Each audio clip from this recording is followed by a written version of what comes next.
To bol zvuk príchodu novej epizódy relácie Storm the Front. Vítajte. Dnes sa zahráme na superhrdinov v dlho očakávanej hre Infamous, pozrieme sa na možnosti uplatnenia v hernom priemysle, predstavíme si najznámejšie herné headsety a samozrejme nájdeme lacnú zábavu na Steame.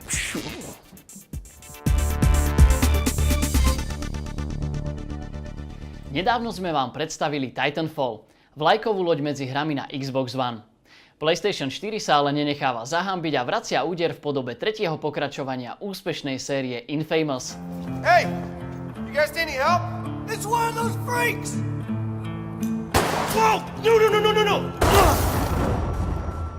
Základ hry je už na prvý pohľad veľmi atraktívny. Hráč ovláda mladíka menom Delsin, ktorého hlavným darom je absorbovať a učiť sa schopnosti ostatných postáv.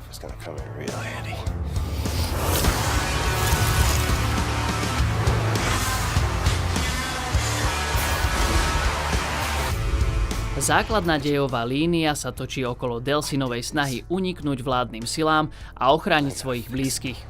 Na jeho stranu sa pridá aj jeho brat Reggie, ktorý mal v minulosti s Delsinom nejeden konflikt. Obaja totiž stoja na opačnej strane zákona.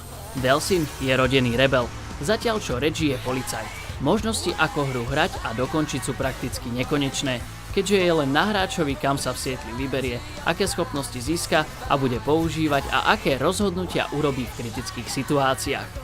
Odpoveď konzoly PlayStation je viac ako adekvátna k rozruchu, ktorý spôsobil Titanfall na Xbox One.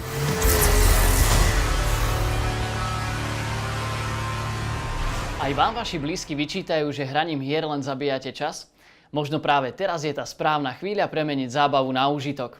Nie každý má predpoklady stať sa profesionálnym hráčom, ale to neznamená, že sa nemôže v tomto prostredí uplatniť.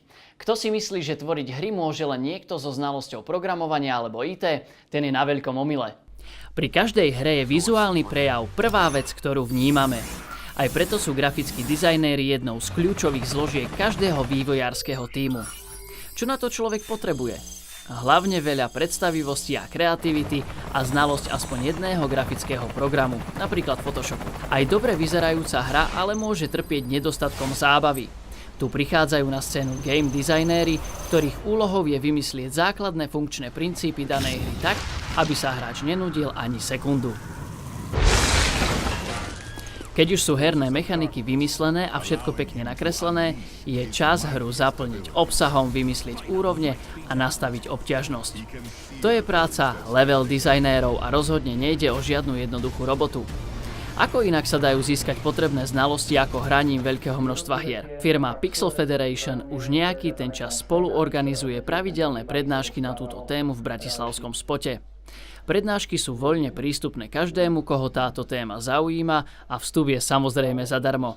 O svoje skúsenosti sa tu delia vývojári s dlhoročnou praxou, ale aj noví priekopníci, ktorí sa musia vyrovnávať s problémami rozbiehajúcich sa projektov. Kto by sa chcel do tvorivého kolotoča výroby hier pridať, môže začať svoju púť práve tu. Vo svete moderných hier je dôležité dianie nielen vidieť, ale aj počuť.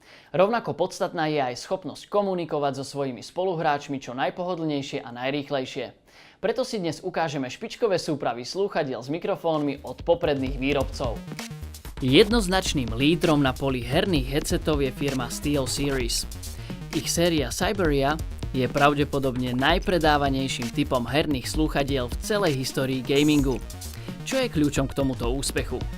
Je to hlavne ultraľahký dizajn so špeciálnym nosným mostíkom, vďaka ktorému slúchadlá na hlave prakticky vôbec necítime a náš krk nie je unavený ani po dlhých hodinách herného tréningu.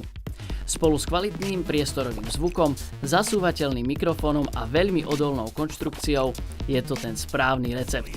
Spoločnosť Rocket je na poli headsetov zatiaľ miernym nováčikom, ale ich model Cave XTD rozhodne za konkurenciou nezaostáva. Robustné slúchadlá s vynikajúcou zvukovou izoláciou navyše disponujú špičkovou externou zvukovou kartou s možnosťou napojenia ďalších zariadení, napríklad vášho telefónu. Jedinou nevýhodou je mierne vyššia hmotnosť headsetu, čo je ale vyvážené úžasnou funkcionalitou a zvukom. Razer ponúka najväčší sortiment herných zvukových zariadení, takže každý si môže nájsť to, čo mu vyhovuje.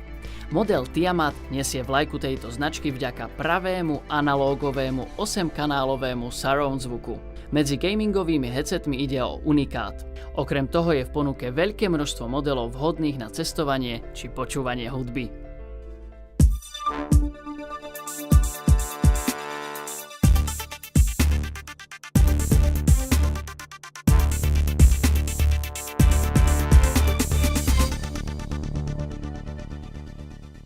Prišiel čas dnešné vydanie trochu odľahčiť. Pomôžu nám v tom dve zábavné oddychové hry z internetového obchodu Steam a ani jedna nebude stať viac ako 10 eur. Machinarium je atmosférická adventúra s veľmi špecifickým grafickým štýlom. Je tak špecifický, že sa medzi fanúšikmi hier nazýva práve menom tejto hry. Čo sa hry samotnej týka, ide o klasickú tzv. Point and click adventúru. Ovládame v nej robota, ktorý zbiera rôzne predmety, rieši pomocou nich hlavolami a plní úlohy pre rôzne postavy. Tie mu na oplátku potom pomáhajú dostať sa ďalej za svojím cieľom, ktorým je oslobodiť mesto a svoju priateľku od zlých robotov z bratstva Čiernej čiapky. Kto si chce oddychnúť od každodenných starostí a zabaviť sa, mal by siahnuť práve po tomto klenote. Druhou dnešnou oddychovkou je logická hra World of Goo. V nej treba dopraviť malé guličky čiernej smoly k tunelu na konci mapy pomocou stavby konštrukcie práve z týchto guličiek. V každej úrovni hry je treba stavať iný typ konštrukcie.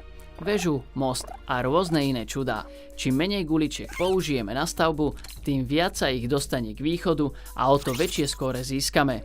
Stavby samozrejme podliehajú zákonom fyziky, takže je treba pri nich aj premýšľať. Koho ako malého bavilo stavať mosty a rôzne stavebnice, ten sa v tejto hre určite nesklame.